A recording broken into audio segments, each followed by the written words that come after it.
അങ്ങനെ കാത്തിരിപ്പിനൊടുവിൽ ബസൂക്ക എന്ന ചിത്രം OTT റിലീസിന് ഒരുങ്ങാൻ പോവുകയാണ്. അതിൻ്റെ ഏറ്റവും പുതിയ അപ്ഡേഷനാണ് ഇന്നൊരു വീഡിയോ ഭാഗത്ത്. വീഡിയോയിലേക്ക് മുൻപ് വീഡിയോ ലൈക്ക് ചെയ്യുക, ചാനൽ സബ്സ്ക്രൈബ് ചെയ്യുക. ഈ വരുന്ന ജൂൺ ജൂലൈ മാസം അങ്ങോട്ട് ധാരാളം ചിത്രങ്ങൾ OTT റിലീസ് ചെയ്യും. നമ്മുടെ ചാനൽ ഭാഗം പരിശോധിച്ചാൽ ആ വീഡിയോയ്ക്ക് നിങ്ങൾക്ക് കാണാൻ വേണ്ടി സാധിക്കുന്നതായിരിക്കും. മമ്മൂട്ടി, ഷെയ്ൻ ടോം ചാക്കോ എന്നൊക്കെ പ്രധാന കഥാപാത്രങ്ങളായിട്ട് ചിത്രമായിരുന്നു ബസൂക്ക. ചിത്രത്തിന് ഒരു ആവറേജ് അഭിപ്രായം മാത്രമായിരുന്നു സ്വന്തമാക്കാൻ വേണ്ടി സാധിച്ചിട്ടുണ്ടായിരുന്നത്. എന്നാലും എല്ലാ സിനിമാ പ്രേമികളും ഒരേപോലെ ബസൂക്ക എന്ന ചിത്രത്തിൻ്റെ OTT റിലീസിനായി കാത്തിരിക്കുകയായിരുന്നു. ഫൈനലി ചിത്രത്തിൻ്റെ ഏറ്റവും പുതിയ OTT അപ്ഡേഷൻ പുറത്തുവന്നിരിക്കുകയാണ്.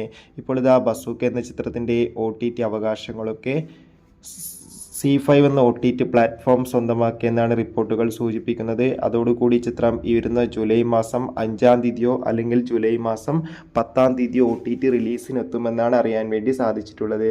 എന്തായാലും ചിത്രത്തിൻ്റെ കൂടുതൽ അപ്ഡേഷൻ അറിയാൻ വേണ്ടി നമുക്ക് കാത്തിരിക്കാം.